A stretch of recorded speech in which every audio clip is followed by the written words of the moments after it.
మూడోదిగా కనుక మనం చూసినట్లయితే ఎనేబులింగ్ గ్రేస్, నన్ను బలపరిచిన దేవుని కృప. నేను ఏమై ఉన్నానో అది కేవలం ఆయన కృప అయి ఉన్నది అంటున్నాడు. ఆ మాటకు అర్థం ఏంటో తెలుసా?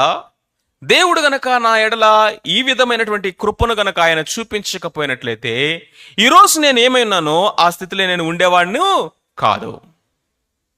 రెండవది, అనుదినము నేను అసలు ఉనికి కలిగి ఉన్నానంటే, అనుదినము నేను ఈ యొక్క పనిలో కొనసాగుతున్నానంటే, లేకపోతే దేవుడు అప్పగించినటువంటి నియమించినటువంటి ఆ బాధ్యతలో నేను వెళుతున్నానంటే అది కేవలము ఆయన కృప మాత్రమే అంటున్నాడు. సబ్జెక్టులన్నీ ఫెయిల్ అయ్యి డిటైన్ అయిన వాడిని తీసుకెళ్లి పాస్ చేసి వాడిని గనక నెక్స్ట్ క్లాస్లో కూర్చోబెడితే వాడు ఏమంటాడు తెలుసా? నేను ఏమై ఉన్నానో అది ఆయన కృప, లేకపోతే అది కృప మాత్రమే.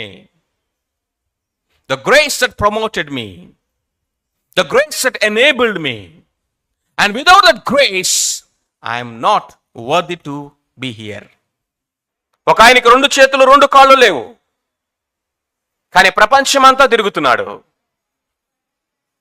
కాళ్ళు ఉంటే కానీ నడవలేము, చేతులు ఉంటే కానీ పని చేయలేము.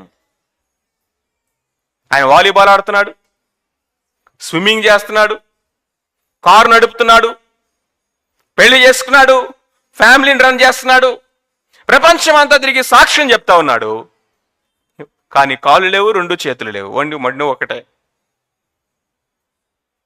ఆయన దగ్గరికి వెళ్ళి, సార్ ఇవన్నీ మీరు ఎలా చేయగలుగుతున్నారు అంటే ఆయన ఏమంటాడు తెలుసా? నేను ఏమై ఉన్నానో అది కేవలము ఆయన కృప. It is a grace. 3 మాటలు ఆయన ఇక్కడ చెప్తున్నాడు. 1, ఎన్నుకున్న కృప. 2, నియమించిన కృప. 3వది, అనుదినము బలపరుస్తున్న కృప. ఎవ్రీడే ఆయన జీవితం, పౌలు భక్తుడి జీవితాన్ని చూడండి. ఎన్ని శ్రమలండి. కరువుల్లో ఉన్నాడట, వస్త్రహీనతలో ఉన్నాడట, శ్రమలలో ఉన్నాడట, అనారోగ్యములో ఉన్నాడట, కొరడా దెబ్బలు తినడట, ఓడ బద్దలైపోయింది, అనేకసార్లు సముద్రంలో ఉండవలసి వచ్చింది ఆ చెక్కల మీద. ఎక్కడికెళితే అక్కడ భయంకరమైన క్రూర మృగాల్లాగా మీద పడి చీల్చేస్తారా అన్నటువంటి పరిస్థితులు. ఎలా తట్టుకోగలుగుతున్నావు? తన సొంత వాళ్ళు అనుకున్న వాళ్ళే వెన్నుపోటు పొడిచే పరిస్థితులు ఎలా నిలబడగలుగుతున్నావు? వెలుపల పోరాటములు, లోపల యుద్ధాలు ఎలా జయించగలుగుతున్నావు? ఆయన అంటాడు, నేను ఏమై ఉన్నానో అది కేవలము ఆయన కృప. అందరికంటే అమితముగా నేను ప్రయాసపడితిని, ఆయనను ప్రయాసపడినది నేను కాదు, నా యందున్న దేవుని కృపయే.